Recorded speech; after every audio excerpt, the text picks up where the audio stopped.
I'm Leslie Glover. I'm an Alexander teacher working in the UK, and I'm delighted today to be interviewing Ruth Rootberg for Alexander Studies Online. I'm going to be talking to her about her two books of interviews with senior Alexander Technique teachers.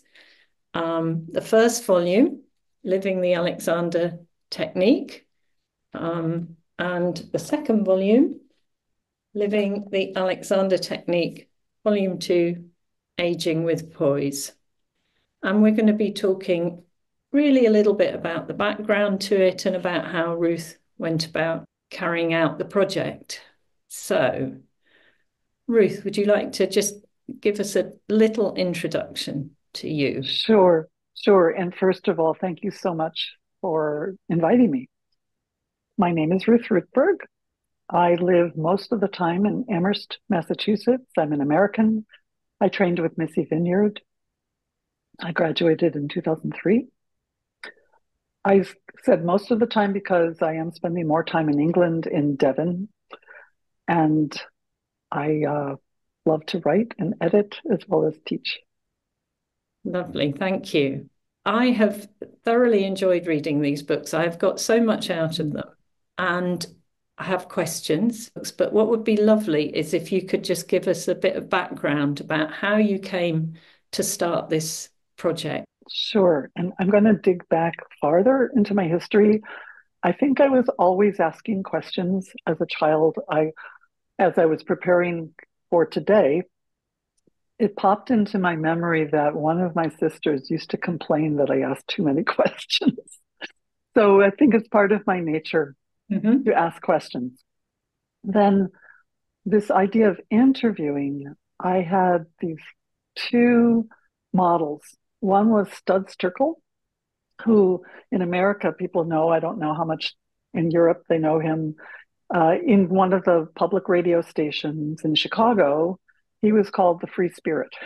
And he would have these interviews with people. And in fact, he's published things like a book called Working and a book called The Good War and several others, which were accounts of people he interviewed. So I used to listen to him a lot of times. And then Terry Gross, also in our national public radio, has Fresh Air, and she interviews a lot of people. And I just loved always listening to them. And so I think in some way I had some ideas about trying to model myself after what they did. And my first foray was actually family things. My parents were going to be having their 50th wedding anniversary. And about 3 years before that, I started using my little tape recorder, cassette tape recorder, and I interviewed them, my aunts and uncles, my sisters, and their children.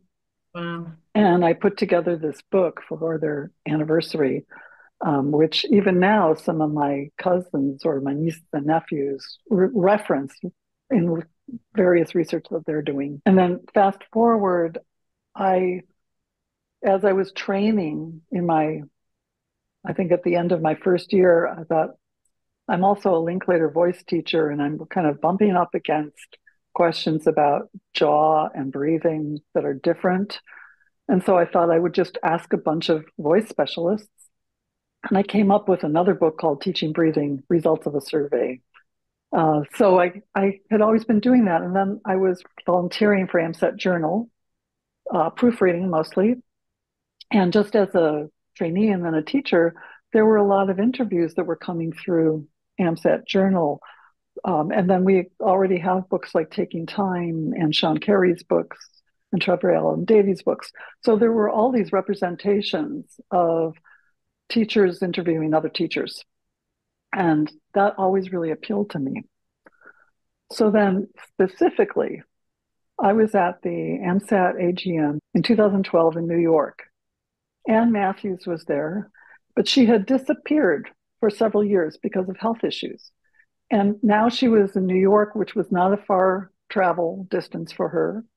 And she was well enough that she was there. And I overheard her saying, I've learned so much through this medical problem. And I kind of sidled up to her and I said, Anne, that is probably a great story I would love to help you bring that story to AMSAT Journal.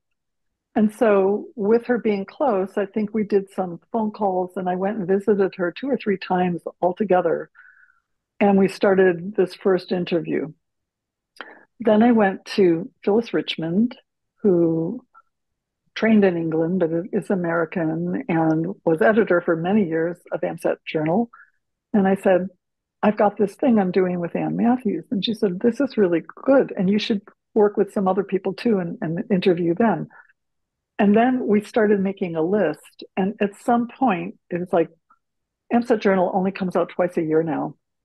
If we do one interview a year or one interview an issue, that's going to take forever.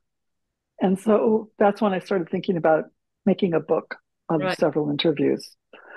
The second person I interviewed was Frank Ottewell, and I had never met him. I had heard him do a keynote, but I was a little bit too young in my training to have encountered him. And he was just so nice that he was very easy about letting me interview him. He was not well at the time. And from that, then I started looking for other people. Phyllis suggested people. I put a small notice in the AMSAT Journal. And I went to some workshops and said, can I interview you? And, so the list kind of grew. And that's how I got started on the first book. Mm. And you were particularly interested in senior teachers in that kind of lifelong learning and I what was, included. Yeah. yes. So I was in my early 60s, I think, when I did my first interview, approaching 50 when I started my training. So I was older than a lot of people who start training. And I would say this is my antidote for middle age. It Mm-hmm. was just so good. So many things were resolving. But as soon as I turned 60, it was like, oh my gosh, I am older and I'm starting to get new aches and pains. And so I got worried, like, what's going to happen now? And is the Alexander technique going to Mm. take me through all of this, or am I going to need to abandon it or supplement it? I didn't know. And so one of my questions was really to answer for myself. Mm. But I think in starting with Anne and Frank, it was just that their stories were so interesting and enlightening and inspiring that it became less about what do I need and how can I get this from interviewing and just let me get these stories out. These are going to be wonderful. Well, senior, I think I started asking about people 70 years old and Mm-hmm. older. And then there was another teacher who had also trained rather late. And so she was in her 70s, but she had very little teaching experience. And we interviewed, and I said, I, I'm not sure if I'm going to include this Right. because it's not really giving the character and flavor of what I was looking for. Mm. So in that first book, I think the youngest was Anne Batty at 75. And then in the second book, I did go into people in their 70s, but they had extraordinarily long experience. And there is an enormous amount of experience in that book. Yeah, I mean, starting with Elizabeth Walker at 98, Yeah. I was I was supposed to interview her earlier, and both my husband and I were sick when we were supposed to go from Devon to Oxford. So I waited 6 months, and then was still able to interview her, and she was the first to pass, Mm. and before the book was published. But Mm. her daughters gave me permission to continue. And so I'm imagine that you got an awful lot of material from the interviews, and some of them you did, my sense is some of them you did in one go, if you like, and others Mm. happened over several phone calls or Zoom calls or whatever. How did you manage? What did you do to kind of create the very clear narratives that you have? Thank you for assessing them that way. I started with a set of questions that I would let them see beforehand, but we would often just go veer off. I Mhm. don't think I had those questions for Anne, but recognize that it would be helpful to have them. And some people were asking for it.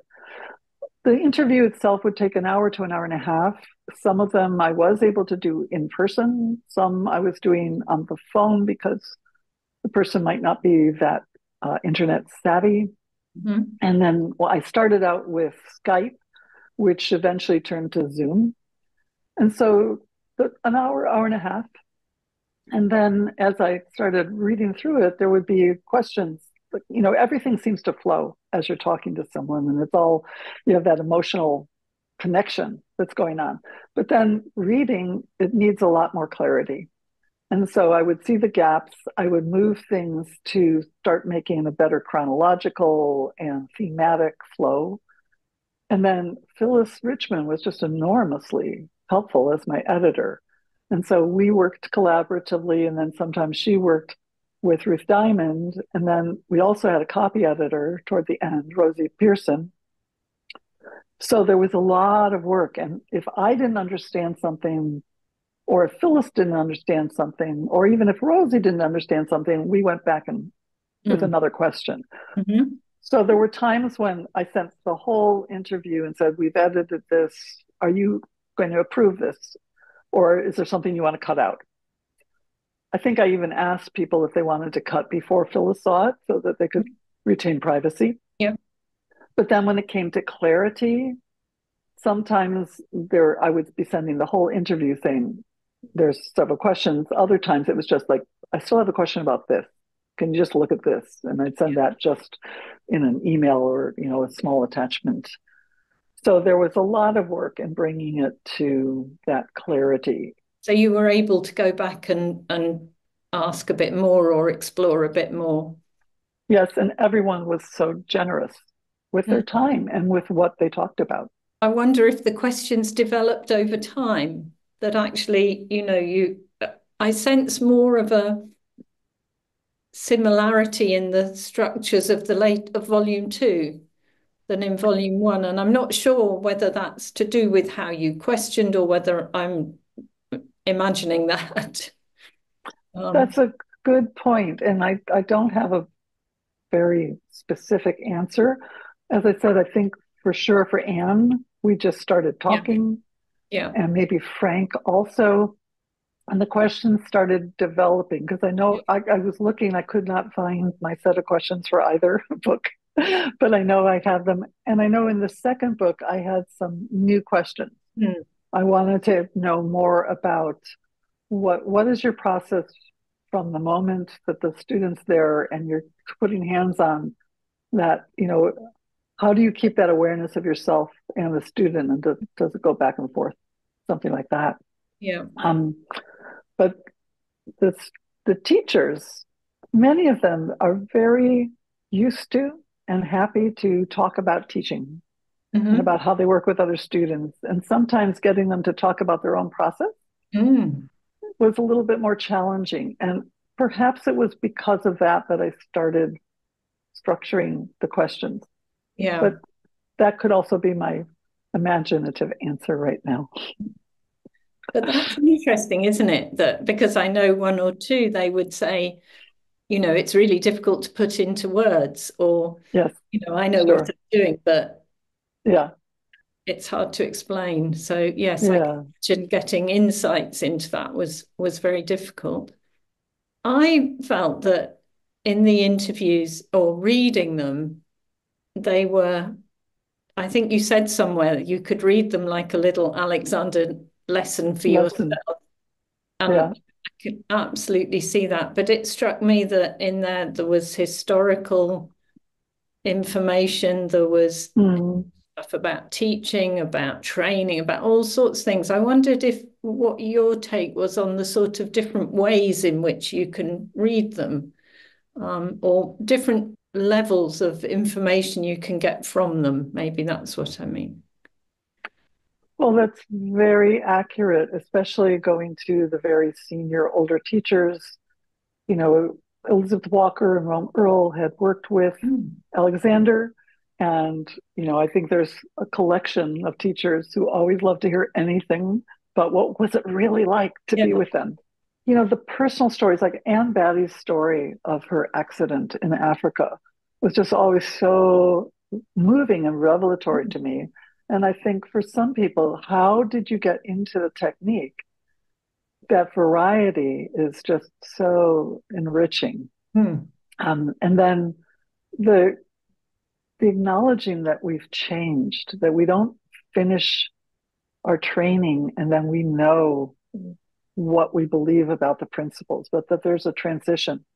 That was something that was difficult for people, especially, decades later. I don't remember how I actually said the directions as I was taught them, but this is what I do now, and I don't know when that transition came. But for me, I always wanted to ask those kind of questions, uh, probably because I was not a senior teacher as I started. I was kind of, middling. And I saw myself still learning and absorbing and wanting to know how other people thought about the technique. And I guess it was something to help me be okay with changing my mind Mm. about what things meant. Mm. Yeah. But also, historically, there's been a lot of divisiveness Mm. in the profession of what it means to teach and what this concept means and that. And I think I developed this belief that it was more important to just put it out there that all of these wonderful senior teachers are committed and impassioned by the technique and they have different ideas. And let us just celebrate that Mm. there's so much there that we can take from. And what did you take at the end about, for Oh, example, inhibition and direction, or anything else? Because there is so much. What did you gain? yes. Do I don't think I actually have explored inhibition as much as direction in these books. People Hmm. say it, but I didn't really dig into that. And I know that my training with Missy was a huge amount on inhibition. So maybe I didn't feel the need to question that as much. But a direction, also because of my training with Missy, who works a lot with spatial thinking, which is really different from directing. And it's kind of different from giving yourself instructions. Anne Bathy would say it's this, this, and this, like it was about the sequence, Yeah. and Alex Murray is like, it's just that, gesture. Um, and it was fascinating to me that people use different words. And then some of the teachers said, I don't use words. Like, you don't? So I think on one level, what I gained was there's a lot of ways to do this. It's about trying out and seeing maybe this is what you need right now. Maybe you actually need something else and it's not a progression toward the best, but just that even shaking it up and varying it is what's helpful. And then look at your students. Of Mm. course, they are different types of learners, they represent different experiences that they come with. So you can't just do a cookie cutter, this is how to teach it, and it's going to work on all of these students. So I think it kind of opened me up in that way. I do think I come from I want to be the best background, and it helped me to see that the manifestation of the best actually has many different characteristics. Mm. And the one that seemed to run through them from my point of view was curiosity. They were all Mm. thinking about, there was none, yeah, well, I got that 20 years ago and I haven't thought Oh, about it since, but absolutely. Yeah. ongoing Yeah. curiosity. Yes. And one of the questions that I loved the answer that came up more than once, you know, does the Alexander technique serve you as you're aging, coming up with these problems? And the main answer was yes, if I keep doing the thinking. It's not like something that I have in my backpack that I don't have to take out Yeah. anymore. Yeah.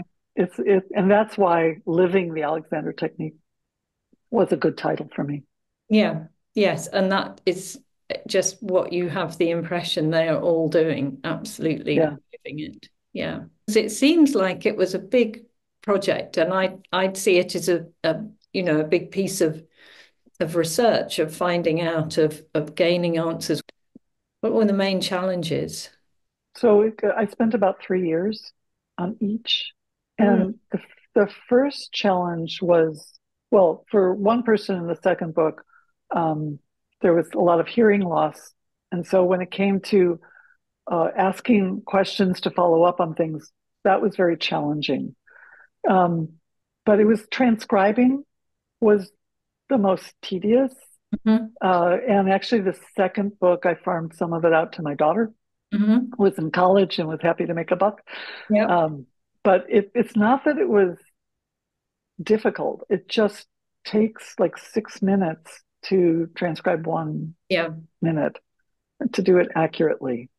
I'm going to interject that I just had a short article published in AMSET Journal, I think it's issue 22, about using Zoom transcribing for a third book that is in the Mm. pike, figuring that that would cut my transcribing time by half. But there were such hilarious bloops. Oh. The iconic one for me was lengthening and widening became LinkedIn and Wyoming. And, and there's so I just submitted this and they published this list of this is what the person said and this is how AI transcribed it. So it's very humorous. Mm. Um, but so that was a challenge, and I actually working out whether I was going to self-publish or get a publisher was a challenge, and I ultimately decided to self-publish with a local group that had been doing AMSAT Journal for many years. That worked out quite well. Although it's challenging to get the books on the airplane without going over my baggage limit to sell at conferences. And just getting the clarity from those who were not internet savvy Mm. and having them talk and then saying, well, is this okay if I say it this way?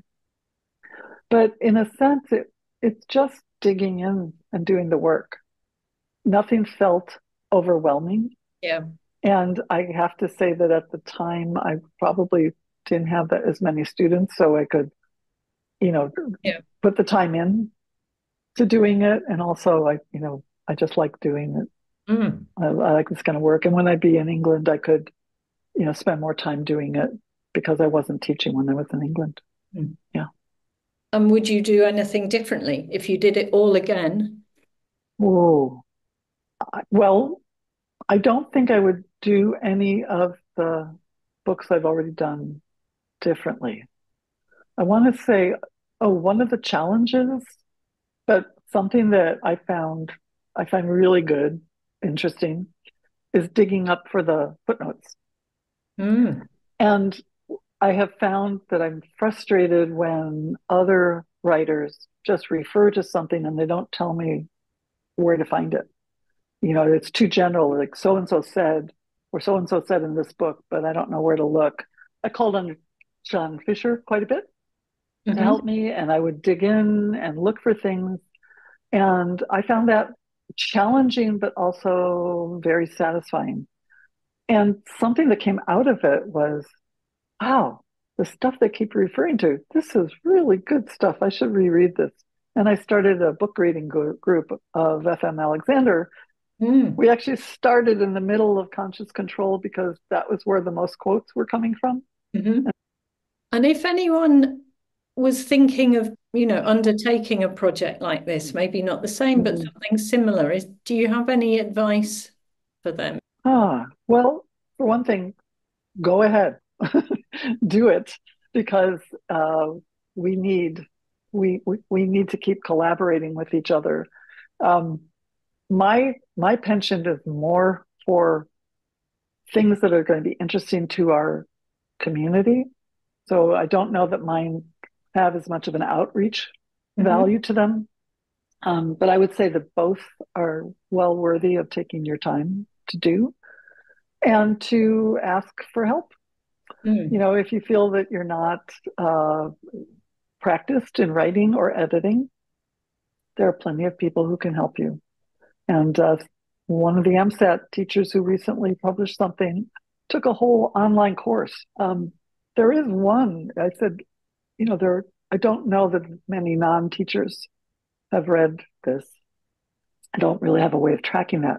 But there's someone who had been taking lessons who decided it would be okay to train as an older person because of reading my books and seeing Mm. how, oh, yeah, this could be a second career going Yeah. well into my 70s, 80s, and 90s. Yeah. So that was really good thing to hear. Hmm. Yeah. Interesting. I wonder if there's anything that you would like to add that I haven't asked you that maybe um, Mm. I I will wish I had asked you. I don't feel as if I answered quite well enough about the levels that you could read Hmm? this with. You know, we said it could be historical learning about FM. I've brought up quotations that actually can be a good resource for that. Some of the stories get more into how people think about directing. I guess another level is, you know, that there are different ways of teaching. People didn't really talk about how their way was different from another. I feel as if that would bring up too much competition, so I'm not the person to ask those questions. Hmm. Hmm. But I think that that can be drawn out from reading it. Yeah. Yeah. And I found it fascinating how many people moved around to train and then moved around Oh, to different teachers. And yeah. yeah, what did you enjoy most about it? What was the best thing Oh, about doing it? interacting with all of these fabulous teachers.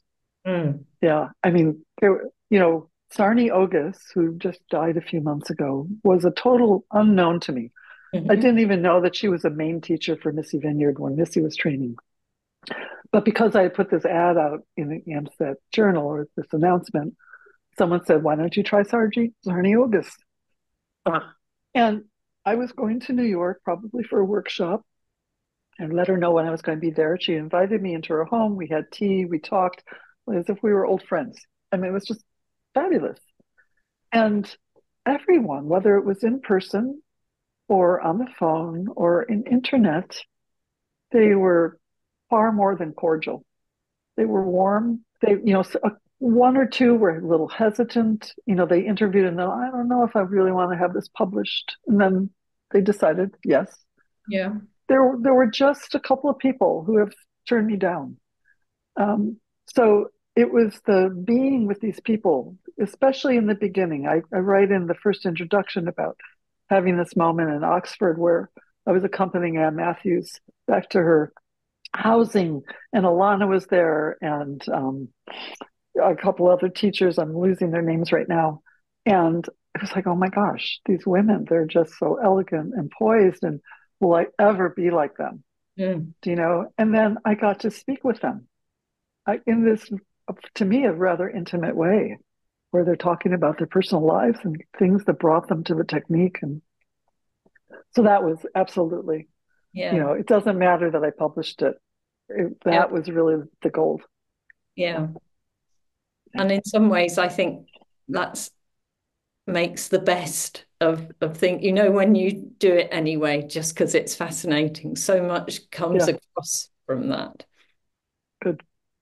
Lovely. Well, thank you so much for sharing, you know, what was behind it and telling us more about it. It's I would highly recommend both volumes. There is so much in it. Oh, thank you. Thank you very much indeed. My pleasure.